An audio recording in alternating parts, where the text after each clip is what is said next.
Hola, buenas tardes. Bienvenidos a este programa de charlas que hicimos en conjunto con la Escuela de Bellas Artes. Este ciclo se llama Periferias, que es un ciclo de conversaciones en torno al mundo del arte. Y vamos a conversar con artistas y educadores que toman aquellos fenómenos que ocurren en torno a la producción de obras. Abordaremos temas como los distintos procesos de investigación, de mediación y traspaso hacia el público, entre otros temas. El día de hoy nos encontramos con Celeste Núñez Bascuñán. ¿Cómo estás, Celeste? Hola, ¿cómo están ustedes? ¿Cómo está Hola Rodrigo? ¿Cómo Celeste, está Pancho? bien, bien, Bien, Celeste, súper muy bien. contento de Sí, Qué tenerte con felices. bueno, yo nosotros. también. Muy contenta y aprovecho de dar las gracias por invitarme a participar en este encuentro de artistas y felicitarlos también por todos los avances que han tenido este año a pesar de la cuarentena. Me refiero a la página que la estuve viendo el otro día, que le comenté a Rodrigo que estaba súper bonita, y también vi un par de entrevistas que habían hecho a otros artistas destacados que están re buenas, así que bien por la escuela también para que no le afecte tanto esta situación y que después pueda Mm, reanudar sus actividades y seguir, ya que cumple, ¿cuánto? 60 años, ¿no? 60, sí, Un montón.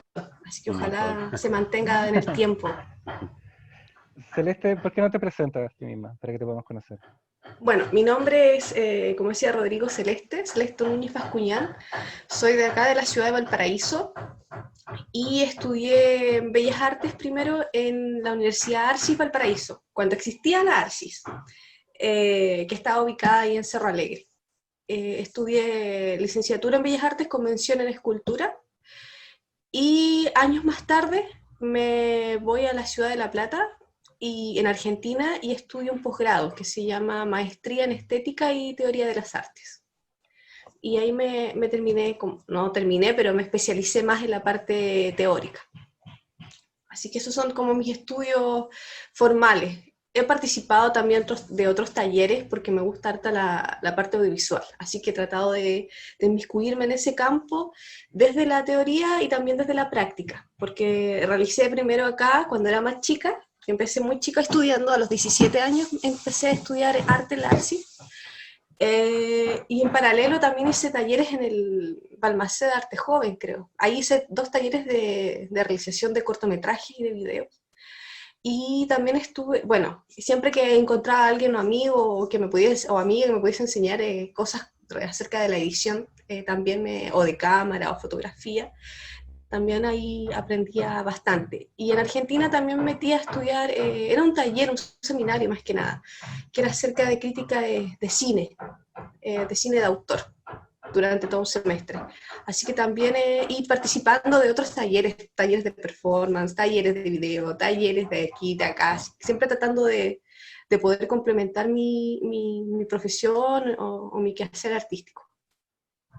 Así que más o menos ese es el campo que abarco. Y bueno, otro lado, también voy a comentar que pasé por la escuela, pero como modelo, y mientras estaba en las clases también era como un refrescar muchas cosas que uno de repente olvida, porque claro, la falta de práctica, no todo el tiempo yo estaba pintando, dibujando en todos estos años, hay periodos en los que uno no ejerce mucho o se dedica a otras cosas. Entonces estar en la escuela también me sirvió para eso, como para refrescarme bastantes cosas acerca de la pintura, porque fui más que nada modelo pintura de los cursos que tuvo el Pancho, y también de dibujo, entonces es bastante entretenido, interesante, fue toda esa experiencia que pude tener ahí en la escuela. Al final armaste buenísimo. como toda una experiencia como integral del arte, desde distintas como Sí, ramas. claro, desde la sed, tanto teórico como práctico, hasta como mi cuerpo, como un medio para que los demás pudiesen también desarrollar sus ideas y en ese sentido también experimenté bastante cuando estuve en la Arcis con la performance. Tuve toda una línea ahí trabajando desde la Virgen con hartas cosas performáticas que ponían al cuerpo como soporte, y también estuvo súper interesante. Y volver a accionar eso años más tarde también te trae a la cabeza otras cosas, otras formas de entender también el movimiento, el desplazamiento en las ciudades. Tuve la oportunidad de modelar también en Argentina para un fotógrafo ecuatoriano, en el bosque, al aire libre. Entonces también ahí se me repitieron otras instancias donde también utilicé o el cuerpo como un medio de expresión, de comunicación. Así que estuvo interesante también. Hasta que se pueda, ¿no? Hasta que el cuerpo aguante. Te dijeron, está bueno, claro. Sí. Claro. No, pero genial. Oye, y yo veía en tu biografía, que en tu blog, está muy completo. Primero eso, yo recuerdo en cuando estabas tú trabajando en la escuela con nosotros, en que yo me parece que les instalo, a partir de ti, que tú me dices que tú tienes un blog, me cuentas, tú, lo revisé en esa época, que era, incluso lo estaba mirando ahora, no habías puesto tantas cosas, pero ya te estabas profesionalizando, ya estabas instalando esto en las redes, y que finalmente a mí me sirvió mucho también como experiencia lo que tú hiciste, de instalarle a mis estudiantes también, que a los estudiantes que trabajen así también, que todo lo tengan en un soporte, porque es una carta de Sí, presentación. sí, mira, ese blog, de hecho, lo hicimos cuando yo iba en la ARSI, porque también un profesor nos pidió, Voy a creo que compartir. ya en el último año, nos pidió que hiciéramos un blog como para ordenar nuestros trabajos y también bueno, para exhibirlos y para postular, porque ahora lo que el artista, no sé si ahora, pero lo que el artista tiene que hacer, que es indispensable, es ser su propio gestor finalmente. Entonces tiene que aprender o inmiscuirse en este campo de las artes multimediales y jugar con todo lo que tiene que ver con la parte tecnológica para poder mostrar su trabajo. Yo considero que, bueno, ahora mucho más, hay más plataformas, más galerías, más cosas en las que tú puedes mostrar tu trabajo, pero siempre es bueno que el artista hable desde su trabajo y que no, y que el mediador, el crítico, el curador sea un aporte, pero que el artista tenga claro lo que quiere decir y cómo lo quiere decir. Por eso es importante que tenga autoría en la manera en que muestra, expone o exhibe su obra, su trabajo, para que además de que su trabajo hable sus ideas, él también sea o ella sea capaz de transmitir y hablar, verbalizar sus ideas.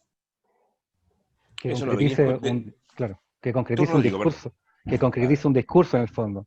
A Uh-huh. mí me gusta mucho esa parte que haces de, eh, que no solo, bueno, que es como un poco el sentido de estas charlas, que es alejarse solamente de la producción de obras, sino que qué cosas pasan antes y después, como en los periodos Uh-huh. de producción, de preproducción y de postproducción de obra también. Cómo Uh-huh. incluimos al público dentro de la producción de obra, que no olvidarnos que Claro, existe, que hay alguien, que sí. nosotros queremos comunicar algo.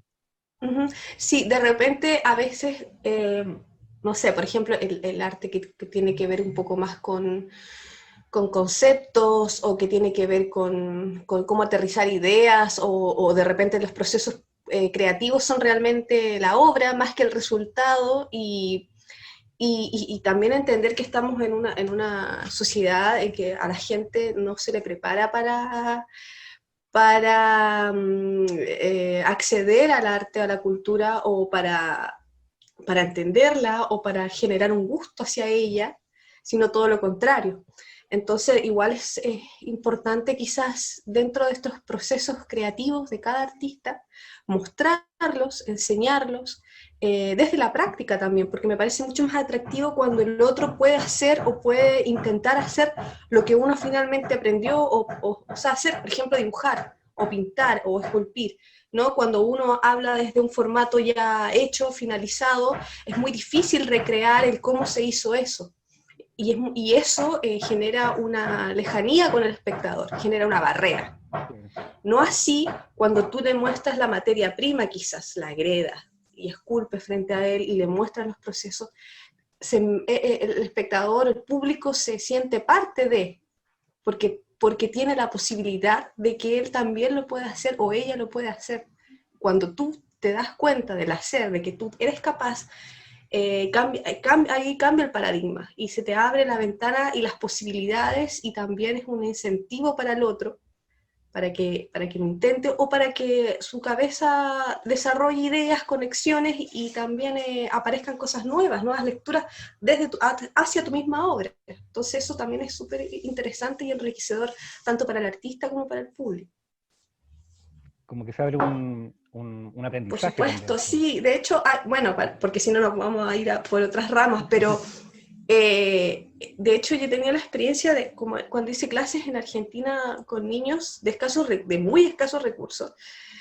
Era un taller de arte y yo trataba de enseñarle, bueno, manualidades, qué sé yo, y también un poco de mostrarles artistas de diferentes corrientes y arte conceptual, performance, de todo. Y me imagino que muchos profes también lo hacen. Y bueno, y habían chicos que les gustaba un montón el arte conceptual. Porque lo entienden desde otra realidad, desde otro pensamiento, ¿no? Y de repente como decir, ah, no, el arte conceptual o la performance o el video de instalación o lo que sea, no sigamos haciéndolo porque segrega, porque la gente no entiende. No, yo creo que estamos subestimando a las personas y el público es mucho más capaz de lo que uno cree. Esas barreras que se ponen en cuanto a la academia, en cuanto a las clases, en cuanto al acceso al arte, me parece súper limitante. O sea, quedarse con un público y hacer arte para los artistas me parece básico y limitante. Yo creo que es mucho más enriquecedor cuando tu obra, cuando tu trabajo lo puedes ver y tú puedes explicar a gente de distintos estratos sociales, de distintas realidades, de distintos países, colores y culturas. Creo que ahí finalmente la obra le brindas todas las posibilidades para que se pueda desarrollar. Y claro, pensar de esa manera me parece sesgado. Entonces es como la música clásica es solo para gente de dinero, o la música solo la gente la puede entender. Pelotas, o sea, la gente de cualquier lado puede escuchar y ver lo que quiera, ¿entiendes? Es como que esas estructuras tan marcadas me parecen que ya no van, Sí. como que ya tendrían Como que que, pasar a la historia. como que, claro, es como lo que tú dices, como que agregan una barrera más como a la experiencia Mm. de obra, como que ya no es simplemente disfrutar una obra, sino que es primero entenderla. Y en ese Ujú. entenderla se pierde una comunicación, se pierde un... Exacto, se pierde, ahí hay un desligamiento Claro, total y finalmente el disfrute, que es lo que también te causa una obra, o también el enojo, la rabia, lo que te pueda producir lo que estás viendo, se rompe y te desliga y te aleja y no te permite esa conexión o esa cercanía que podrías generar. claro. ¿Eso lo estás trabajando ahora a partir de tu estadía en Argentina, de tu trabajo? Sí, ¿Dónde sí. viene esa madurez? Porque me parece que a tu corta edad eres muy madura como artista y eso lo hace muy potente escucharte. Entonces, Sí, cuéntanos de eso, ¿dónde viene esa madurez? mira, lo que pasa es que cuando, bueno, era tan chica la Arsi, pero salí como a los 17, 18, 19, 20, 21, como a los 23, más o menos, salí de la Arsi, claro, pues, ahí era más punky, me gustaba, andaba más punky, pero siempre tuve una inquietud como de hacer un arte más inclusivo, más accesible. Bueno, siempre viví en Valparaíso, tiene tantas aristas, ¿no? Es una ciudad popular, ¿no? No es una ciudad donde se produce mucho arte, donde hay gente que hace muchas cosas. Es impresionante la cantidad de gente que hace cosas, no solo artísticas, de diferentes ámbitos, y eso es muy, muy rico y es muy triste también a la vez, porque es como cómo vive esa gente finalmente, ¿no? Porque hay que comer y hay que pagar, entonces los gastos. Entonces, producir finalmente para que el entorno, para que la sociedad no le importe o no necesite lo que tú haces es frustrante. Y hay mucha gente, muchos jóvenes que de la misma manera están así hasta el día de hoy. Y en esa reflexión, antes de irme a Argentina, hice un par de clases, siempre taller, porque a mí la modalidad de colegio no va conmigo, porque me molestan muchas cosas y yo he tenido la suerte de poder sustentarme con talleres y otras cosas. Bueno, en una de esas también trabajé en la escuela, que me fueron apareciendo, y hasta que finalmente quise viajar a Argentina para profesionalizarme. Me gusta bastante la teoría y quería una cosa más latinoamericana. Entonces busqué mallas curriculares, qué sé yo, y me encontré con la Universidad de La Plata, que tenía bastantes seminarios acerca del arte latinoamericano y de la sociedad latinoamericana, que es pensamiento originario americano. Bueno, para entrar a la universidad, que ahí podríamos entrar con la primera obra, con punto y línea, para que hagamos la conexión. Bien. Entonces, viajo a Argentina y para tú entrar al posgrado tienes que presentar un proyecto de tesis, es decir, una idea. ¿Qué temas vas a trabajar? Y yo ya venía trabajando, o sea, no venía trabajando, pero venía interesada en los pueblos de Tierra del Fuego. Ya las culturas Selknam, Kaweskar y Yagan. Ya me interesaba su propuesta plástica, artística, la encontraba muy, muy llamativa, ¿no? Y toda esta dimensión del rito, de la ceremonia, también me parecía súper interesante, porque mi proyecto de tesis de licenciatura era de la Virgen y también estaba en torno al rito. Yo realizaba ritualidades, ceremonias y cosas así, bastante paganas, pero en esa dimensión.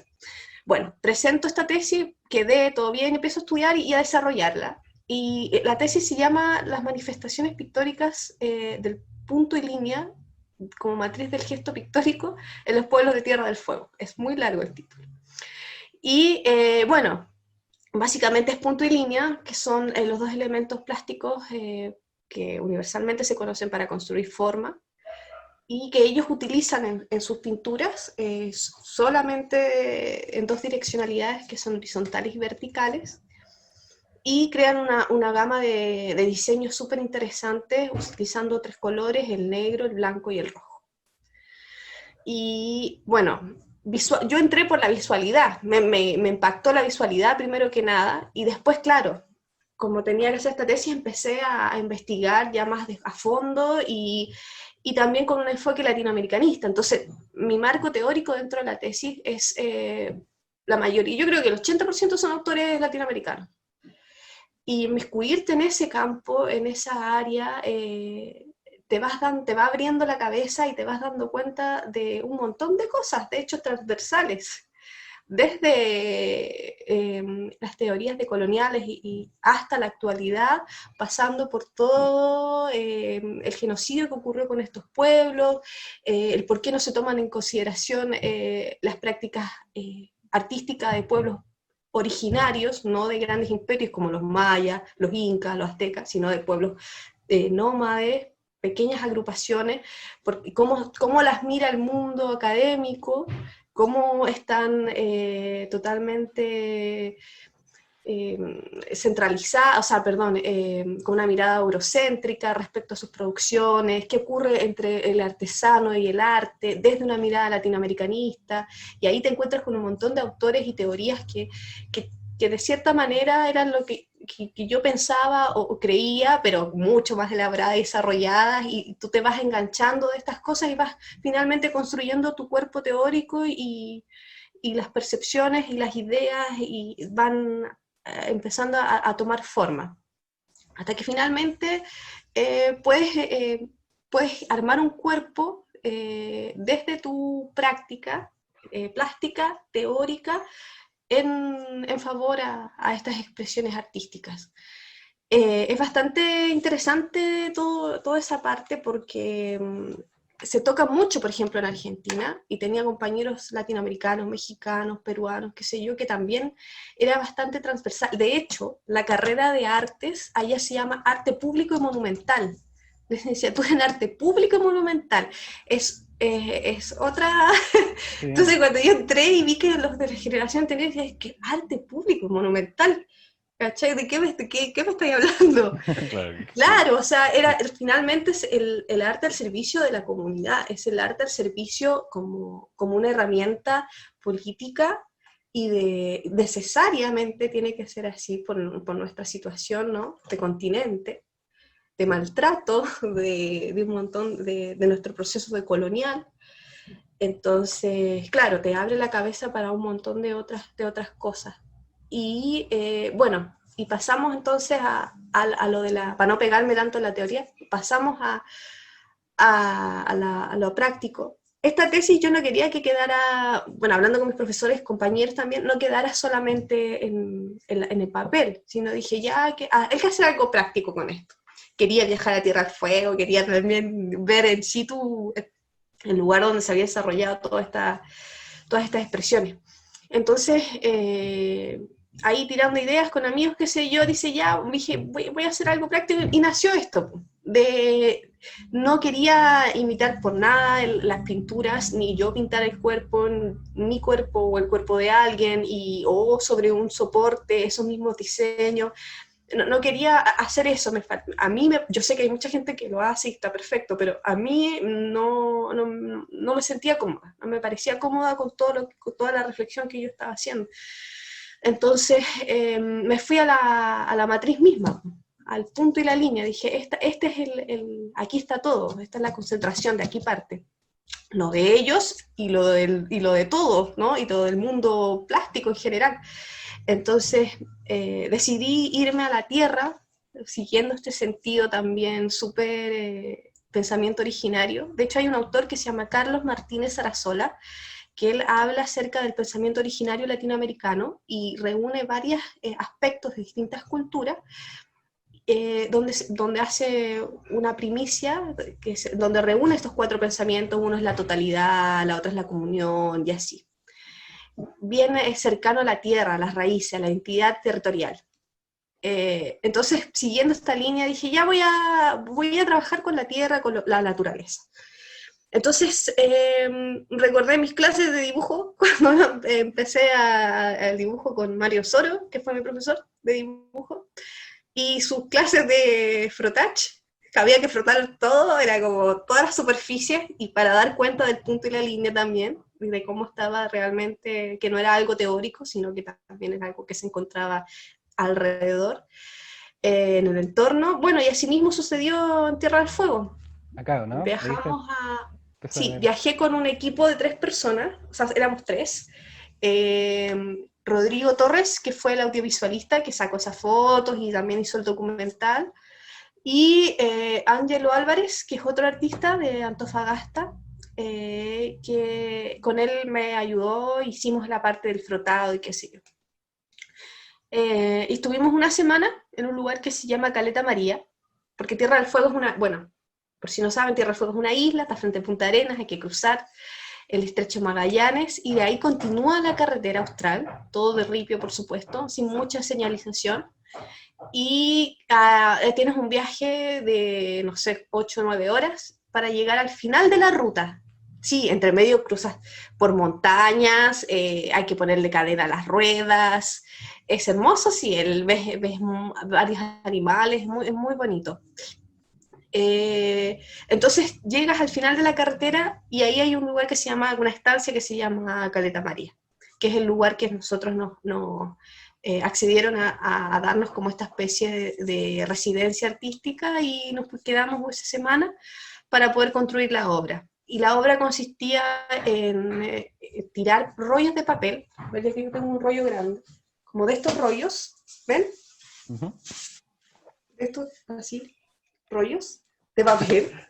Es un papel delgado, es un papel de 180 gramos, papel hilado, de tirarlo por todas las superficies que pudiésemos, en tierra, en arena, o sobre rocas, o sobre troncos de árboles, qué sé yo, y de ahí hacíamos el ejercicio de frotado, de frottage. Y el frottage lo hacíamos o nos poníamos unos guantes de estos de construcción, estos para protegerse, y la misma tierra, por lo frío que es y por las lluvias constantes, qué sé yo, se forma un barro, un tipo de barro, medio color cafezoso. Entonces lo agarramos con los guantes y lo frotamos. Poníamos, por ejemplo, el tronco, el papel, el guante con ese pigmento, y frotábamos y empezaba a aparecer la corteza o la roca, lo que fuese. Esa era una técnica.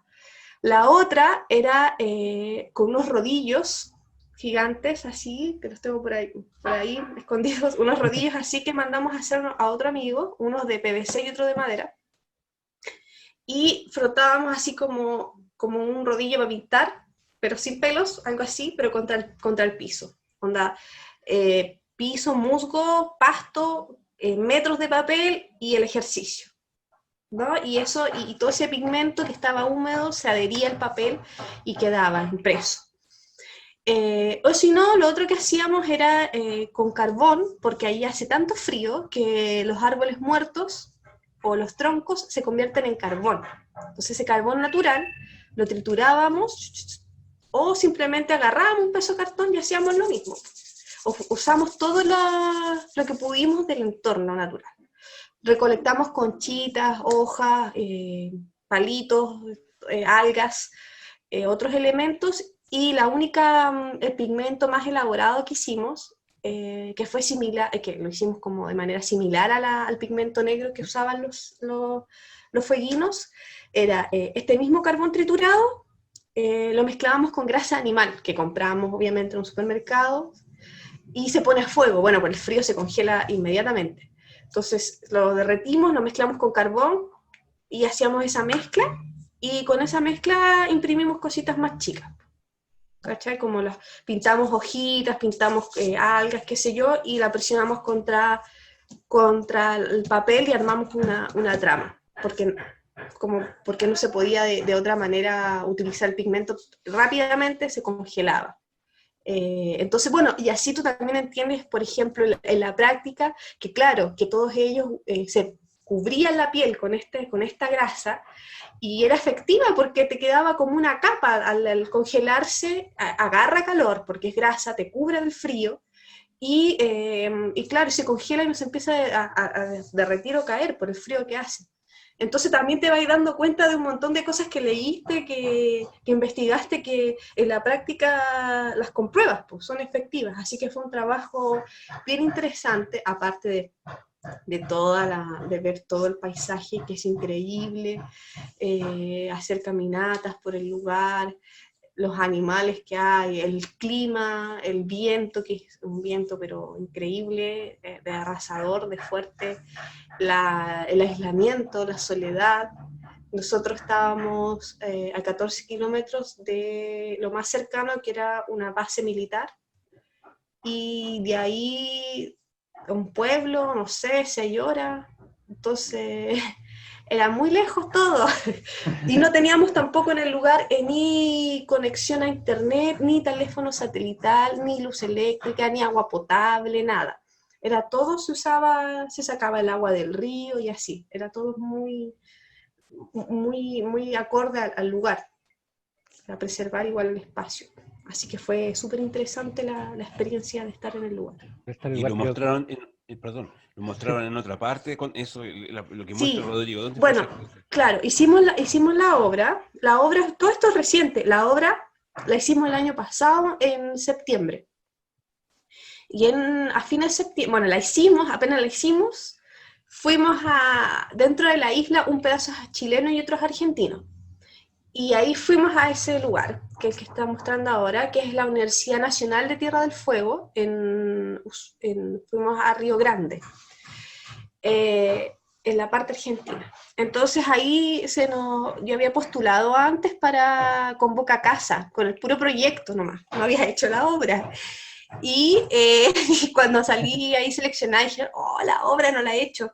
Entonces, bueno, hacer la obra, viajar para allá y todo significa un gasto grande, así que también hicimos rifas, con mis amigos juntamos plata, qué sé yo, nos movimos harto bueno, la gente que son unos amigos los dueños del lugar, así que también eso nos facilitó bastante la estadía, qué sé yo. Y bueno, exhibimos esa obra, Punta en Caruquinca, ahí en la Universidad Nacional de Tierra del Fuego, durante un mes. Y después, bueno, nos vinimos, qué sé yo, estallido social, bla, bla, bla, y en enero, eh, también nos volvieron a invitar, ahí nos invitaron en la Biblioteca Regional de Antofagasta, y también estuvo exhibida un mes en la biblioteca. Así que esos son los dos, y después ya hay pandemia, pues, así que esos son todos los dos lugares que alcanzamos a exhibir la obra. Y bueno, y virtualmente estuvo en Galería Cuarentena hace poco, del 14 de agosto al 14 de septiembre, también estuvo un mes ahí. Así que esos son los lugares en los que se ha podido mostrar la obra. Detalle, la obra es en un papel delgadito, porque la idea es que a medida que se vaya exhibiendo, la obra se vaya deteriorando, ¿cachai? Vaya desapareciendo. Eso es lo que nos interesa, o lo que a mí me interesa, sino como hacer esa analogía también con las culturas de Tierra del Fuego, que yo sé que hay muchas comunidades que están de parte chilena argentina que están rescatando su memoria, pero la cultura como tal, de esas comunidades, de ese tiempo, claro, ya no está. Por lo tanto, es como una especie de, bueno, como digo, una analogía y una conmemoración a esos tiempos y a esas costumbres y a esa cultura y a esas prácticas artísticas. Entonces también era como la idea de que fuese, a medida que se vaya exhibiendo, la obra nunca va a ser la misma. Ahí vemos que está montada como listones. En la otra exposición en la biblioteca regional estuvo exhibida de otra manera, sino como así, como lenguas que van colgadas. Y claro, y se va modificando, porque se va gastando el papel, a veces se va rajando el papel, entonces siempre la obra es distinta y nunca va a ser igual, y eso a mí me gusta mucho. Ahí, por ejemplo, claro, la obra siempre es distinta y la manera de acceder, de recorrerla también. Entonces, son distintas lecturas, distintas instancias, distinto público, obviamente, y la idea es esa, que vaya desapareciendo hasta que lo último que quede sea pedacitos así, si es que se le logra quedar algo. Bien romántico igual, pero bueno, me gusta esa parte romántica naturalista, así que Pero está bien, sí. porque es que qué importante es todo ese proceso de investigación que estás contando para armar este como cuerpo teórico de obra y que te permita después presentarlo de todas estas formas, como que tenga todas esas lecturas que pueda dar de acuerdo al lugar donde vas a montar también. Como que no es lo mismo montar una obra en cierto lugar que en otro, que en un espacio virtual, que en una galería, cambia un poco. Tú Claro, también te le puedes obliga, dar, tienes esa flexibilidad de hacerlo. claro, te obliga a ti a replantearte la obra. Cada vez que la vayas a montar, te obliga a eso, po, a reencontrarte con ella de nuevo y a ver de qué manera es la más apropiada. También me gusta esto de que la gente se pueda acercar y la pueda tocar, tiene olor, porque la grasa esta que fabricamos tiene olor a grasa fuerte y hay pedacitos de tierra, hay pedacitos como de musgo pegado, entonces tienes que acercarte, tienes que oler y eso me parece súper atractivo. Que en las obras no sean algo estático de museo, ¿no? De eso de la línea amarilla y por favor no se acerque mucho porque si Claro, no la claro. rompe la daña. En este caso no, esta obra no es así. Que Así tenga ese que, algo como de apropiación, como que te invite claro, a... sí, me gusta a mí bastante esa onda de darle esa vuelta a las obras. A mí me Es gusta mucho interesante. la idea de que el material lo edita el territorio, o sea, claramente yo encuentro que eso es lo más potente que puede hacer una obra, de repente a veces no se entiende, sobre todo en pintura que me toca vivir a mí, que todo lo quieren hacer con óleo, y no es así, o sea, el O sea, arte no, está... las posibilidades, claro, las posibilidades pictóricas y de los pigmentos son, en este caso, fue todo lo que encontré en la tierra. Claro, Y no deja de ser pigmento, no deja de ser color. claro. Claro, o sea, pero es netamente descuadrarse y probar, experimentar. O sea, yo creo que eso es lo que a veces nos cuesta experimentar y va más atrás eso, es un arraigo cultural y social respecto a cómo somos nosotros y cómo las libertades que tenemos, los que nos permitimos hacer o no hacer. Yo creo que nos autobloqueamos, ¿no Sí, es cierto? sí. Como que nos restringimos, hay mucho temor, pero yo creo que eso tiene que ver con una conducta ya más social, más sociológica, por ahí va. Yo El, creo que el- con el tiempo las prácticas van a cambiar y se van a atrever a hacer otras cosas. el Edwin Rojas decía que para estudiar arte había que darse vuelta al cerebro. Yo me acuerdo de Sí, escuchar. Claro. Si no, no pasa sí, nada, me dijo, si no, no pasa nada. Y tenés que trabajar en eso, porque como dices tú, estamos demasiado estructurados. Y creo que salirse de esa estructura cuesta un montón. O sea, yo creo que, bueno, Mario uh-huh. Soro, excelente profesor para ti, él contaba algunas experiencias cuando estuvo en la escuela, hizo una charla, y claro, es su propia experiencia como estudiante, y como profesor, claro, ver el mundo, lo que te hizo hacer, o sea, esto es empírico, o sea, hay punto y línea, pero vayan a descubrirla afuera. Entonces, eso ya te ayuda a ampliar tu Sí, cerebro, en el fondo. claro, el hacer, el que tú puedes experimentar con tus manos te brinda miles de posibilidades. Claro, El que alguien te cuente algo, más allá de la espectacularización de ese relato, no queda ahí, po, en la claro, experiencia del otro. claro. Uno vive y entiende la realidad a través de sus experiencias, pues, no de las del otro. Entonces, es interesante eso. Pues. Cuando yo estudiaba también, pues me decían que los artistas eran médicos, eran cirujanos, eran matemáticos, eran todo, era Claro, todo. Tenían la posibilidad de mentir y hacerse creer que sí, era sí, todo. Y claro. ese es un poco, como también denlo un poco como juego, ¿no? También hay tener... ser lúdico y jugar y no quedarse en el intento, no atreverse. ¿Te tinca, Celeste, si pasamos a la siguiente obra, que es La Caja? Bueno, la caja. Oportuna esa caja, yo la vi y dije, pero qué Cantó, sí. oportuna, Sí, así. Sí. justo con este tema del estallido. Es que la caja, claro, era... Mira, aquí en mi casa no llegaba la caja. Igual por suerte no la necesitábamos ni nada, pero no llegaba. Po. Entonces había muchos vecinos que estaban atentos a la llegada de la caja. Y bueno, y por las redes sociales también, todo lo que causó, las noticias, acá en Rodelillo, los disparos, entonces el robo de la caja, la caja pasó a ser un personaje de la pandemia. Nunca se había deseado tanto una caja cartón, pero era increíble todo lo que remeció, lo que se vio, la connotación que tiene la caja es impresionante. Por eso, en el contexto en el que estamos, a mí me pareció súper pertinente y también a mí me gusta cuando hago algo, pasarla bien, reírme, hacer broma, qué sé yo, porque es mi forma también de trabajar. No me gusta más la ironía que el odio y la rabia. Entonces, para hacer algo así entretenido, dije, ya, la caja ya es un personaje, y la tengo que sacar y tengo que hacer algo con eso porque me remueve mucho, me causa muchas cosas. Y fue un proyecto que lo tenía en mente y decidí hacerlo. Dije, bueno, ya voy a hacer esta caja, la voy a pegar por aquí, ya que no pasó, la voy a pegar por acá, para que todos tengan acceso a la caja, por lo menos de manera visual. Así que busqué papel craft que tenía por ahí. Ah, ahí está el video de la caja. Lo voy a poner en silencio, ¿te parece? Sí, sí. Te vamos a hablar.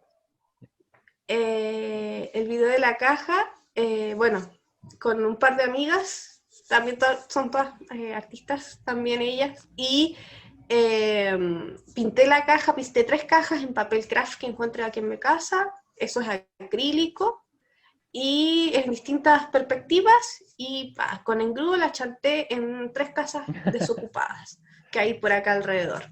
En 3 cajas desocupadas, y ahí 3 casas desocupadas, y con engrudo las pegué. Y después otra amiga nos grabó y se hizo este video cortito de esta experiencia así como street art o performance o como le quieran llamar. Así que, no, interesante, porque igual recibí hartos comentarios de varios amigos, de gente de acá del sector.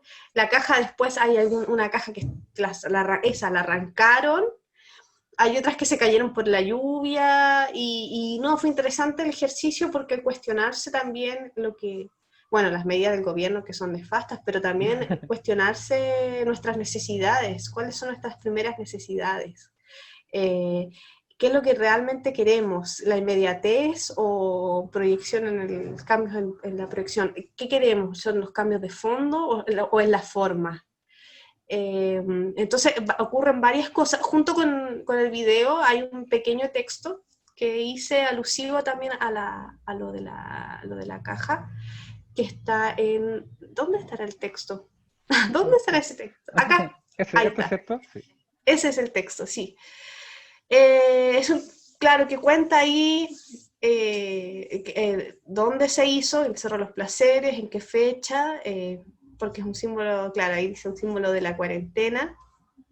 Y lo que ha causado, bueno, y también la materialidad dice mucho, ¿no? Pues una caja de cartón.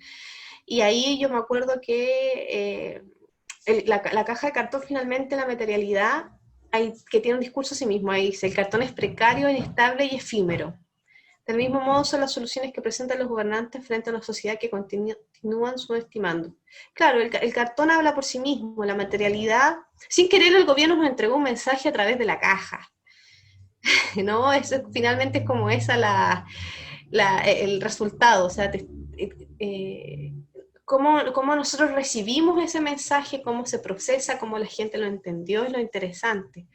Porque hay gente que, claro, lo entendió de una manera súper necesaria, obvio, inmediatez, necesario, día a día, me sirve, bacán.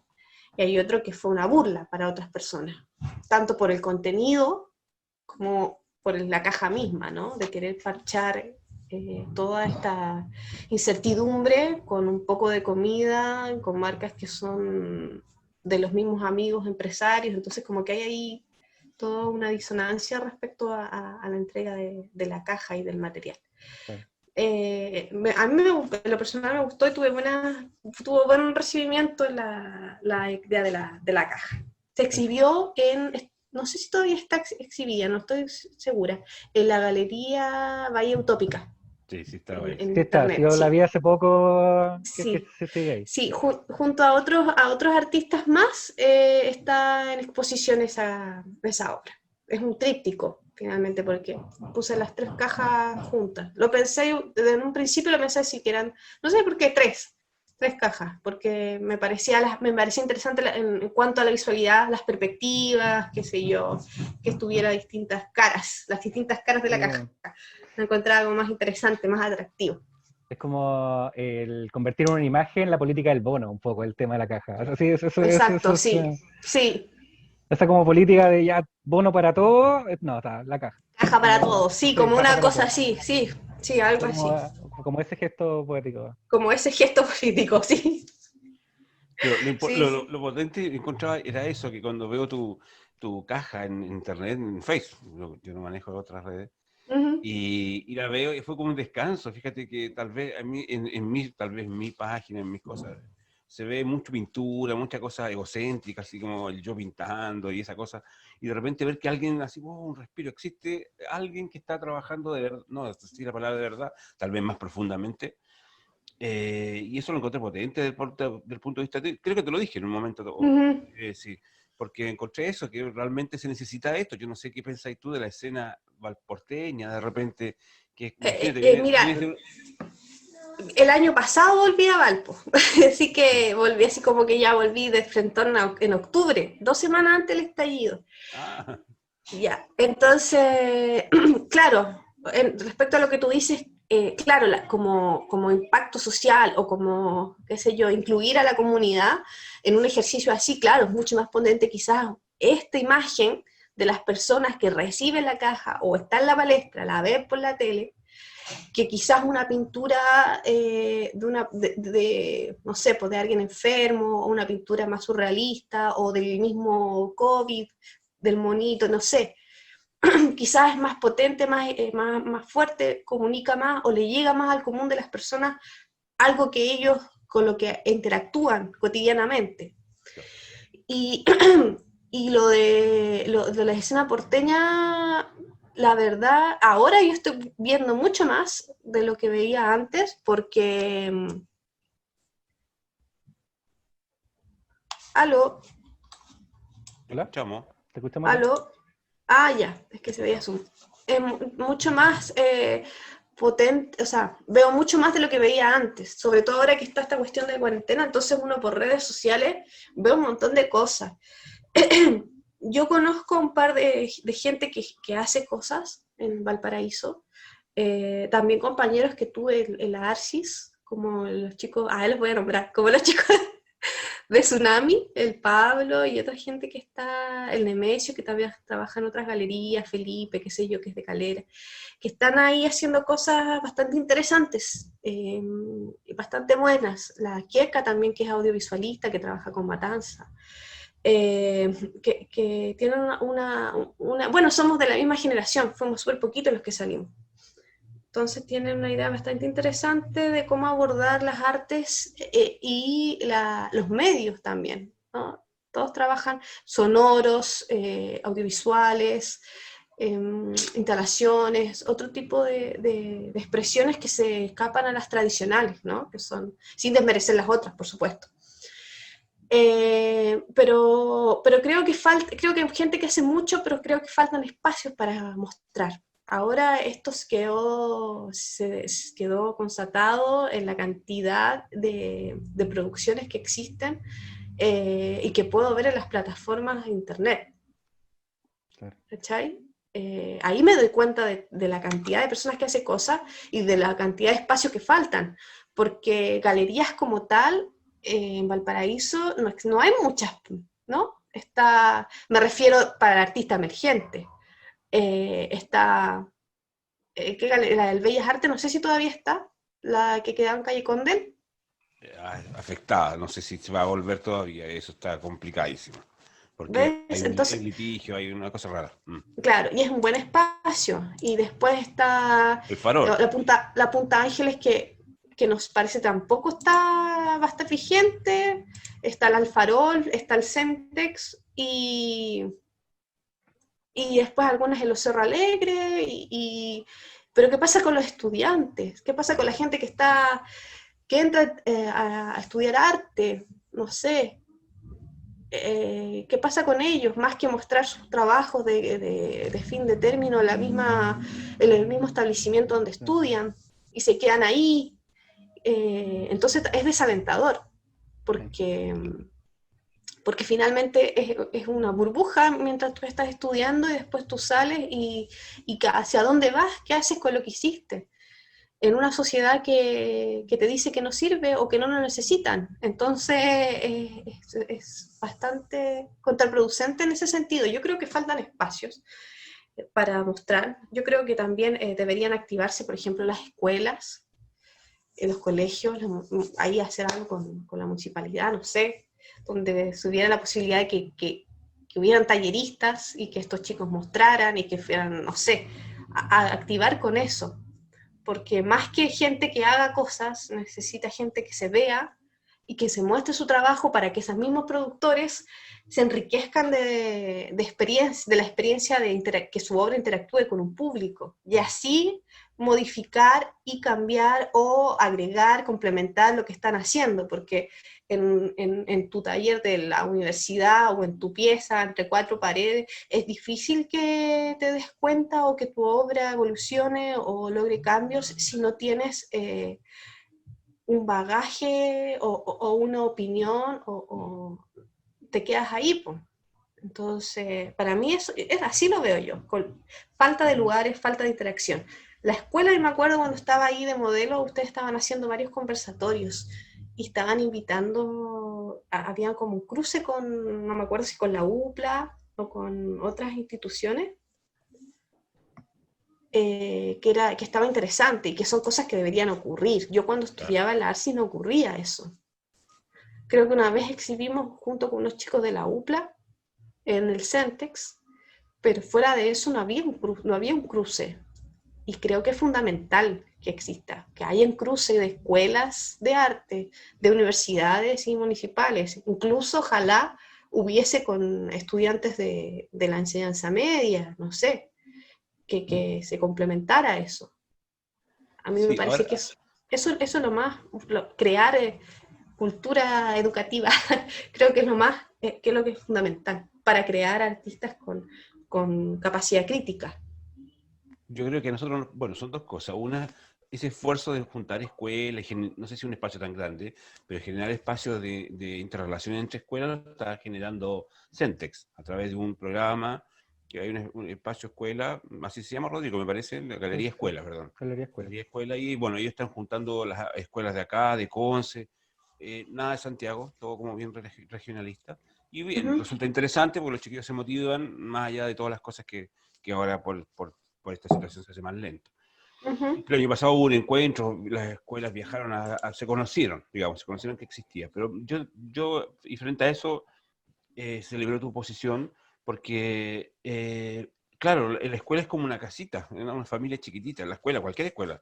Es una burbujita que tú terminas y a mí me preocupa mucho la proyección, cómo se proyectan. Y en ese sentido te quería preguntar a ti, o sea, ¿de dónde nace eso? ¿Cómo ese profesionalismo tuyo, eh, cómo nace? Bueno, tú inquieta, se ve que tú eres muy inquieta y de alguna manera lo tomas y lo tomas muy en serio. Recién cuando antes de empezar con Rodrigo revisábamos tus cosas y claramente había un profesionalismo absoluto en esto. Y eso, claro, a lo mejor a nosotros nos falta hacer esa bajada todavía con nuestros estudiantes. Y el segundo es tu proyección.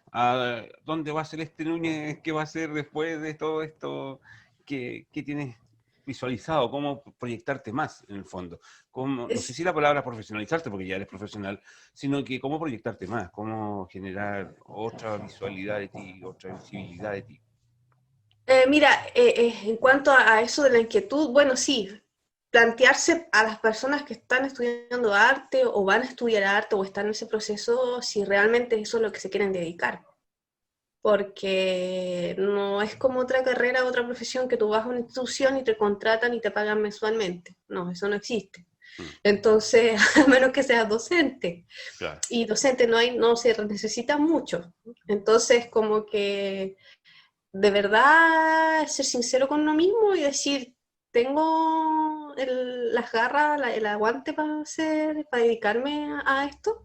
En estas, si te vas a quedar en Chile, aquí, si las tienes, bacán. Y tenés que ser jugado nomás, por buscar, postular a todo lo que puedas, generar contactos con otras personas de tu entorno y de otros países. Ahora que hay internet te puedes comunicar con el mundo entero.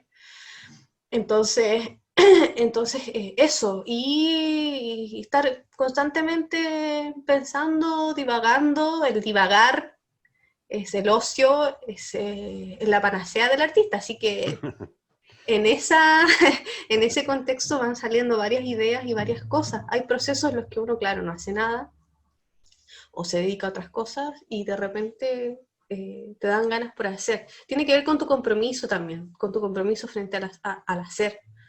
A qué tanto te mueve realmente el contexto en el que tú estás y los intereses que tú tienes. ¿Cachai? Yo tengo, bueno, tenía un bichito que era la idea del territorio, la identidad territorial, la naturaleza, todo eso, y afortunadamente seguí un camino que me ha servido para explotar eso y desarrollarme en esa área. Y finalmente todo lo que uno aprende a dibujar, a pintar, a hacer escultura, grabado, a grabar, a hacer videos, todo eso va en servicio a lo que a ti realmente te mueve. Son herramientas finalmente.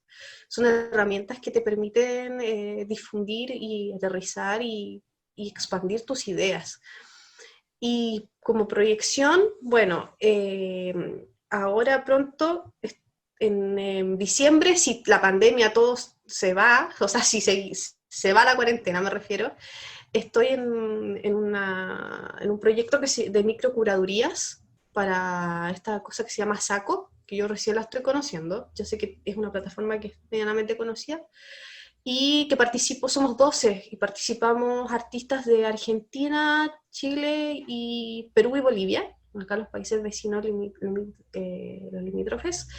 Y es una especie de seminarios que nos van a hacer de curadurías para después viajar a hacer un diplomado a las zonas rurales de cualquiera de estos países, o zona norte de Argentina y Perú, algo así, y Bolivia, algo así.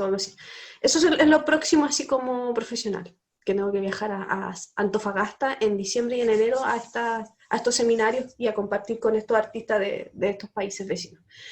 Y por otro lado, estoy como armando, bueno, ya salió el primer número de la revista, que se llama Tembetá, que también siguiendo esta línea de territorial, de identidad territorial. Tembetá es una revista que estoy con un amigo que también estudió en la UPLA, magíster en filosofía y es profesor de literatura, el Paolo Muñoz. Y junto con él, hicimos esta revista súper así underground, o sea, es quicksite.com, así, ¿cachai? No hay dominios pagar por dominio de nombre, nada. Y afortunadamente nos ha ido bien por las redes que hemos tejido durante nuestro desarrollo profesional, y es una revista que son 12 autores, son 12 colaboradores del primer número, y que va enfocada al concilio y al aislamiento durante este tiempo de cuarentena, y abarca varias aristas. Hay una parte que es netamente acerca de la filosofía, son reflexiones filosóficas sobre textos. Hay otra que es décimas, poesía y microcuentos, y hay otra que es acerca como del medio ambiente. Entonces, lo armamos según la información que nos llegó. Hicimos la convocatoria con una línea latinoamericanista, sobre estudios animalistas, étnicos, culturales, estéticos, medioambientales, que no tienen las plataformas para poder exhibir o mostrar sus escritos, sus reflexiones, porque cuando tú estás estudiando y quieres publicar algo, indexar en una revista de universidad, son muchos los requerimientos. O sea, si tú tenías una licenciatura y tenés un buen artículo, pero hay 20 personas más que tienen doctorados y magíster, tu texto no va a ir nunca, ¿entiendes? Porque es una cuestión jerárquica. Entonces, por supuesto que siempre van a publicar gente que tiene doctorado, nunca un hueón que no tiene, ¿cachai? Entonces, al final está ahí al último, pues nunca vas a mostrar nada. Y en ese contexto nosotros dijimos, no, pues nada que ver, pues la idea es que hay cosas buenas sin la necesidad de tener tanta preparación académica, y por eso la revista tiene ese enfoque académico popular, para que cualquier persona que le guste escribir, que siga la línea editorial, tenga este acceso y esta posibilidad de mostrar su escrito. Entonces ahí nosotros publicamos el escrito de la persona, más el contacto hay veces que no quieren ni contacto, porque hay gente que pone o solo el correo, o el Instagram, o qué sé yo, para poder conectarlos. Y se llama Tembeta porque también es como esta línea que yo digo, que es la línea así como territorial. Acá en la zona central, que me pareció maravillosa la información, en la zona centro, entre Santiago hasta Rancagua, creo, existieron varias culturas del 300 antes de Cristo hasta el 500, no sé bien, 600, 500 después de Cristo, pues 700 por ahí. Culturas nómades, por supuesto, cazadores-recolectores, y utilizaban estas prótesis, extensiones que se llaman tembetá, que se ponen acá, que es como un punto, así una de piedra, una circunferencia, que aún las mantienen los pueblos de Centroamérica, ¿no? Que tienen también eso, sino unos palitos. Todas se denominan esas prótesis como tembeta. Y esta cultura, que se llama Bato, con B larga, existió en esa época y utilizaban este artefacto para distinguirse un montón de situaciones dentro de su sociedad. Entonces, bueno, y ahí hay un montón de información muy relevante de arqueólogos que han investigado acá esta zona centro. Lago Peñuelas, por ejemplo, es un cementerio, y también hay senderos, claro, que están perdidos. De hecho, hay un reportaje, un escrito dentro de la revista, que es Sendero del Palmar, que conecta acá la ruta de Las Palmas hacia el Salto, que eran rutas que ellos andaban antiguamente, y varias más, y así, y hay un montón de descubrimientos y excavaciones que no se han podido llevar a cabo porque no hay recursos. Para no ir más lejos, la Plaza O'Higgins, que abajo encontraron artefactos de la cultura de Aguita, si mal no recuerdo, está ahí, porque no hay una ley tampoco que proteja eso, pero tampoco, o sea, no hay una ley que proteja ni que destruya, entonces no se puede hacer nada, y así va a estar parado quizás cuánto tiempo más. Entonces, todos esos nuevos descubrimientos y hallazgos te develan la falta de interés y la falta de preocupación acerca del territorio, de la tierra como tal, de la explotación del ir sembrando, cubriendo, tapando, ¿no? Que es el ejercicio que se ha hecho en Chile desde que Chile es Chile, ¿no? De tapar y tapar y tapar, y con más fuerza durante la dictadura, que se tapa y se vela y se oculta. Es una historia, nosotros conocemos Chile desde que se nombró Chile, pero para atrás no hay historia, para atrás no sabemos qué pasó. Sí. Entonces son pocas las investigaciones, yo me imagino que también por falta de recursos, acerca de lo importante que es el territorio finalmente, y cómo se ha perdido, y cómo estas pequeñas luces que aparecen delatan toda ese desgano, ese desinterés por realmente interesarse en estas cosas. Cuando en realidad, si tuviésemos conciencia de dónde venimos realmente y de respeto por la tierra que estamos pisando, nuestra historia sería totalmente distinta y no existirían gente con mentalidades tan cerradas como, como aquellos que andan pintando cosas por la calle y rompiendo jardines. Por eso, Entonces, sí, a mí me pasa con entonces esto. claro, es producto de desinformación, es producto de un desarraigo terrenal, ¿no? Estas conductas. Y son tan necesarias que espero que en un futuro las nuevas generaciones tomen conciencia y se hagan cargo de todas estas cosas que están pasando. La revista es un intento intenta aportar desde ahí, no solo para chilenos, sino que a nivel latinoamericano. Hay artistas en la revista de otros países. Bueno, el de la portada es un cubano que se llama José Luis Lorenzo, que los invito a que visiten la revista y vean la portada, porque hay varias obras, creo que hay 10 obras en total de este artista que aplica el zoomorfismo. Está súper interesante su obra, es muy bacán. Y bueno, Cuba tiene una conexión muy mala de internet, entonces también es súper interesante e importante que mostrar estas plataformas para que él también pueda mostrar su trabajo y pueda alcanzar un radio mayor que el de Cuba y sus países cercanos. Así que también está interesante por ese lado. Y están todos invitados para que puedan mandar sus escritos, porque vamos a sacar otro número en octubre, que tiene que ver con el contexto de la revuelta social. Así que ahí también tiramos los lineamientos de qué se trata, las especificaciones para que manden los textos, se pueden mandar fotos, videos, dibujos, pinturas, también está abierto a otras disciplinas que se ajusten a la línea editorial y a los requerimientos de ese número que va a tener que ver con el estallido social. Lo haces como convocatoria, lo publicas y... Sí, lo publicamos, lo hacemos como convocatoria y todo por las redes sociales. Yo creo que el próximo lunes ya vamos a estar abriendo la convocatoria para octubre, así la gente tiene harto tiempo, y nosotros también, porque nosotros somos 2 nomás, entonces todo el diseño de la página lo hago yo, y Paolo se encarga de la parte más literaria, de la redacción, de corregir texto y todo. Entonces, como somos 2, y como es autogestionado, aquí no hay dinero, entonces tampoco podemos invitar a más gente que trabaje gratis. Entonces, entonces claro, nos demoramos un poquito en hacer las cosas, pero lo hacemos con alto esfuerzo y cariño, porque también nos gusta me gusta harto la parte literaria, entonces está interesante todo lo que ha surgido, la gente que se ha comunicado con nosotros y que ha querido exponer sus ideas. Está bastante interesante. Así que sí, ahí se va a masificar después cuando hacemos la convocatoria y los publicamos por diferentes redes sociales. Perfecto, buenísimo.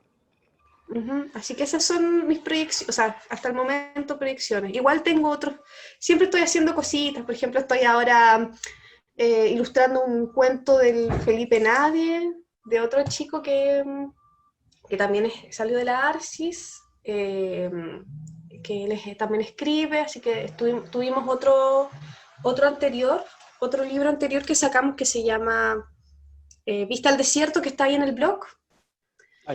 Sí, él escribió el cuento. Yo ahora estoy preparando otro, y también estoy preparando, o sea, ya ilustré un libro de poemas de mi hermana, que también ella es poeta, así que bueno, cuando se acabe la cuarentena, quizás para poder editar y que salga en papel físico.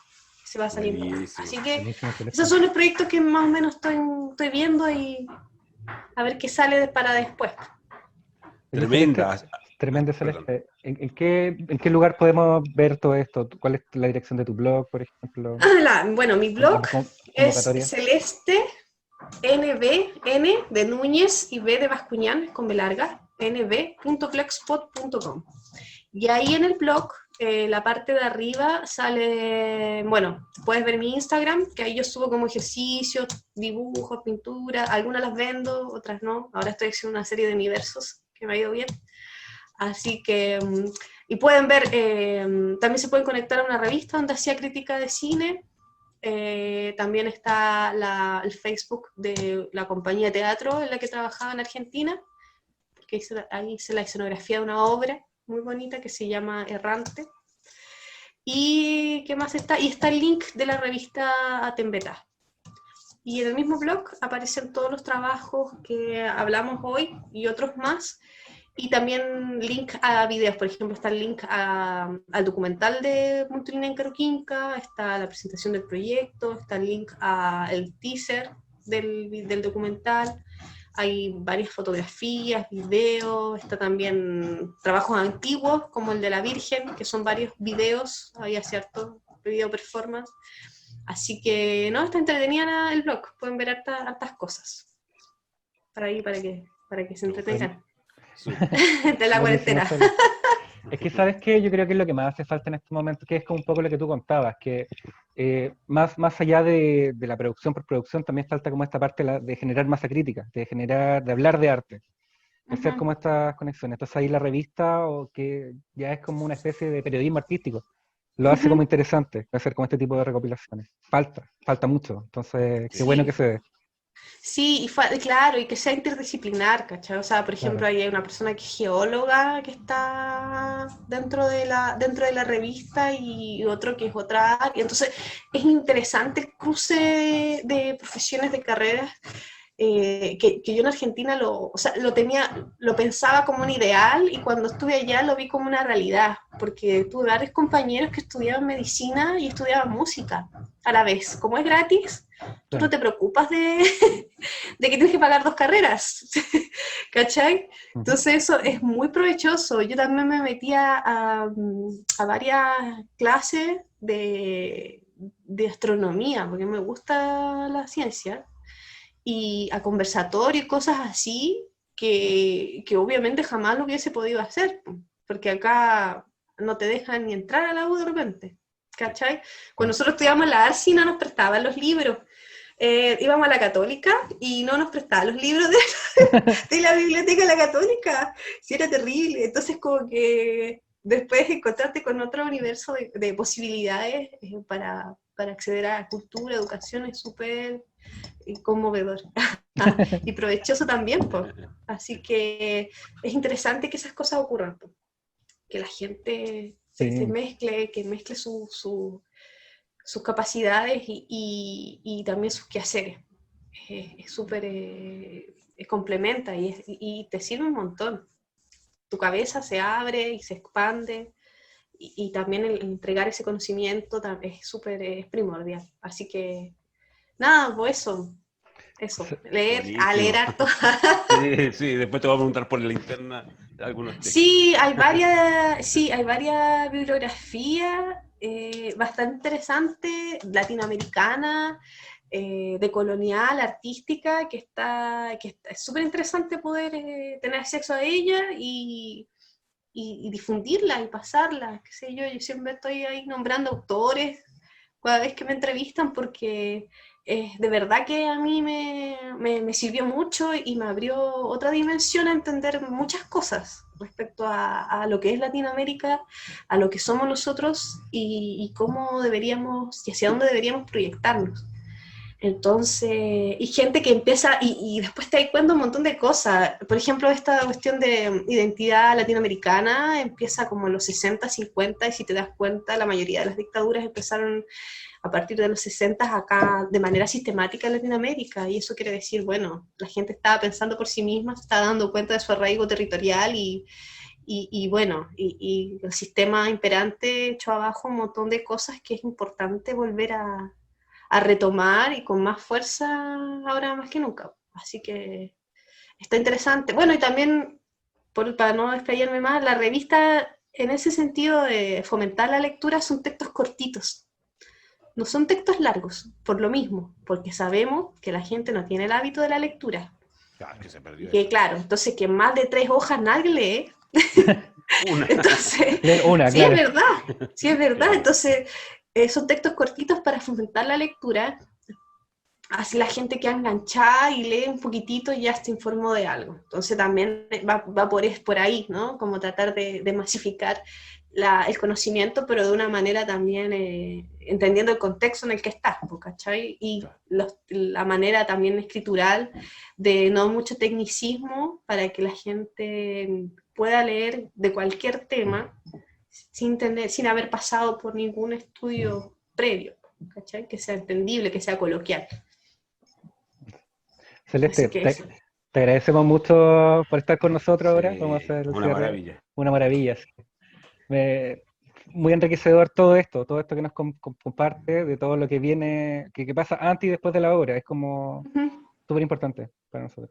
Muchas gracias. Sí, Hoy no, pues, muchas gracias a ustedes, qué bueno verlos de nuevo después de tantos años. Sí. También. Sí, Sí, así que no, súper agradecida, bacán. Para mí es un agrado igual contar mi experiencia y que le sirva a la gente, pues incentivarla también a que viaje cuando se pueda, a que se cruce con otras personas, que interactúe, que muestre lo que hace. Porque a veces cuesta mucho también dar ese paso, uno a veces no se convence de las cosas que uno hace y piensa que son malas o que no sé. A mí me ha tocado harto encontrarme, y uno mismo también.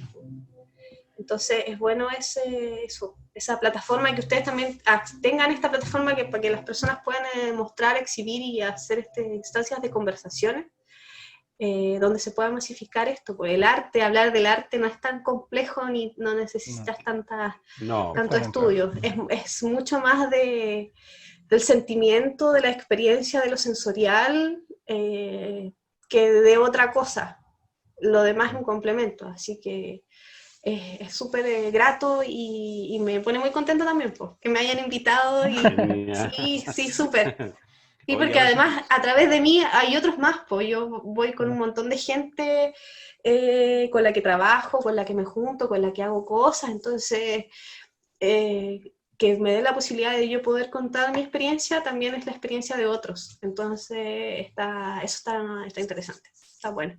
Genial. Genial, Celeste. Agradecerte, pues súper bien, impecable. Contento de eso, de tenerte acá. Ojalá cuando ya seamos libres, tenerte en la escuela. Yo pensaba mientras estabas hablando que gana que le hables a la comunidad de escuela. Para que Sí, sería bacán ir a la sí, pues, escuela. No, sí, o pues. sea, yo estoy esperando que pase esta pandemia para abrazarlos a todos.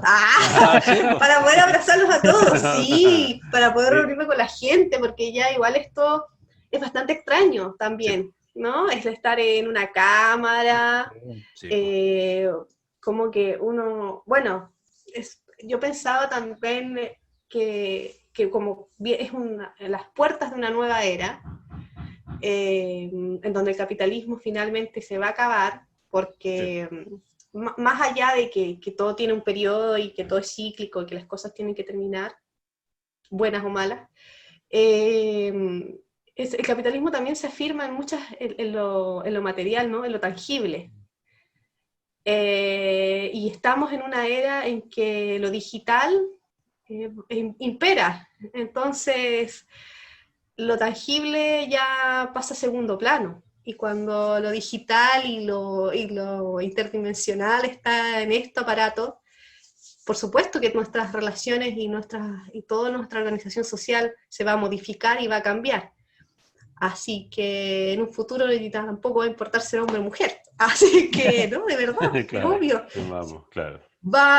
Nuestro desarrollo espiritual va en 1 y la tecnología y eso va en 500. Así que también son procesos nuevos que los que hay que adaptarse y no perder el horizonte, porque es muy fácil que nos vayamos todos juntos a la cresta.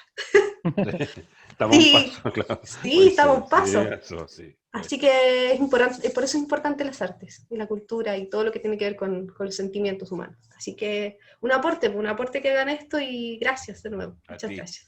Bueno, entonces un abrazo gigante. Un abrazo gigante, nos despedimos. Un abrazo a ustedes también, po. Muchas gracias, que estén súper bien. Un abrazo virtual.